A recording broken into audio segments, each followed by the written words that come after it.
UP में bulldozer justice पर supreme court सख्त, सरकार को पुनर्निर्माण का आदेश। उत्तर प्रदेश में बुलडोजर जस्टिस को लेकर सुप्रीम कोर्ट ने कड़ा रुख अपनाया है। कोर्ट ने राज्य सरकार को फटकार लगाते हुए कहा है कि बिना कानूनी प्रक्रिया अपनाए किसी को संपत्ति का नुकसान पहुंचाना असंवैधानिक है। कोर्ट ने सरकार को आदेश दिया है कि जिन लोगों की संपत्तियां अवैध रूप से ध्वस्त की गई है उनका पुनर्निर्माण किया जाए या उन्हें उचित मुआवजा दिया जाए। यूपी में बुलडोजर की कार्रवाई पिछले कुछ वर्षों से चर्चा का विषय बनी हुई है। सरकार इसे अवैध निर्माण अपराधियों के खिलाफ कार्रवाई बताती है, लेकिन सुप्रीम कोर्ट ने इस पर सख्त टिप्पणी करते हुए कहा है कि किसी भी नागरिक की संपत्ति को बिना कानूनी प्रक्रिया के ध्वस्त नहीं किया जा सकता।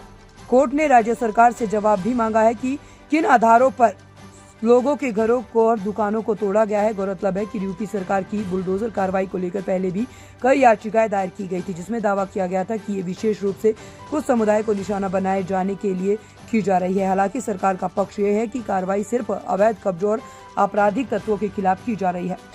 हालांकि सुप्रीम कोर्ट ने इस तर्क को खारिज करते हुए सरकार से स्पष्ट जवाब मांगा है कि क्या सभी कानूनी प्रक्रियाओं का पालन किया गया था।